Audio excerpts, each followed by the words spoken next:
Hello everyone, welcome to our YouTube channel UVS classes. देखिए, आज हम करने वाले हैं English medium class 10 social science question number 11 से लेकर 14 तक के question MP board revision test paper के, जैसा कि आपको पता है।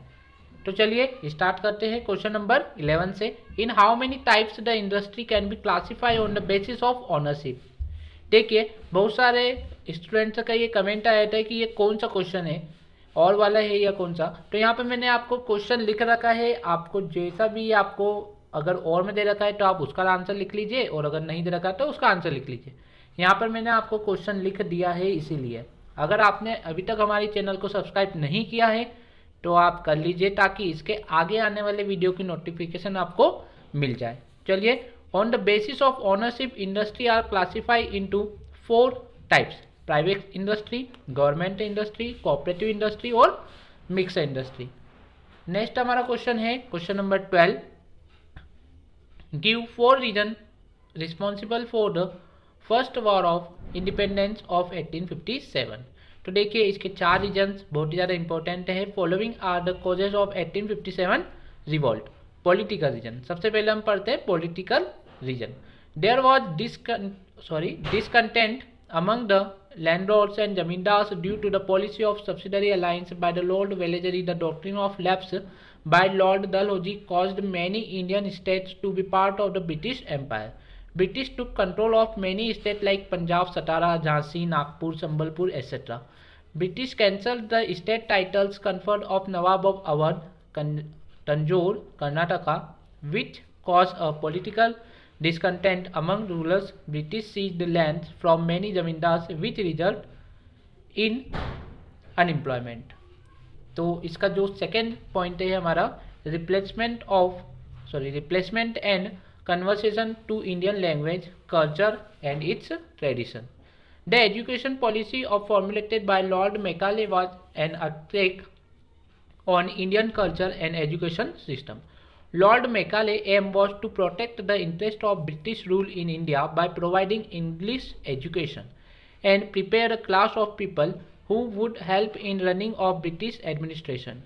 He recommended a ban on printing and translation of books in Oriental language. इसका जो थर्ड पॉइंट है वो है economic reason. The land management policies of British government proved disastrous for the farmer. Heavy taxes imposed on the farmer caused them to fall in the clutches of local money lenders and remain under debts. चौथा हमारा इसका जो point है वो है social and religious reason. The social and religious policies of company government caused a lot of discontent among Indians. यहाँ पर लिखा है major events statement for the ultimate aim of the British rule was to make India a Christian country. Company government made many laws and took major steps to eradicate the social evils prevailing in India. Indians considered these as an interference in their social life.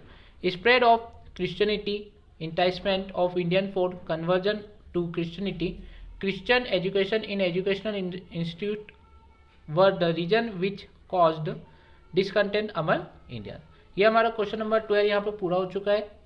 अब question number 13 की बात करें, क्या लिखा है यहाँ पर? Right 4 characteristic of parliamentary form of government. तो इसका आंसर होगा characteristic of parliamentary form of government. In parliamentary form of government the chairperson the state is nominal head of state. Second है more powers are enjoy by prime minister and council of minister. Third हमारा point है parliament form the cabinet.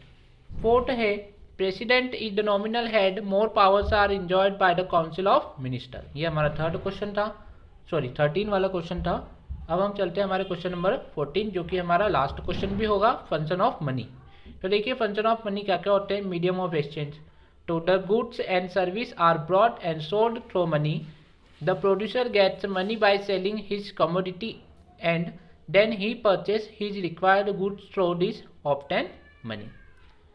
चलिए अब इसके second वाले point पर चलते हैं.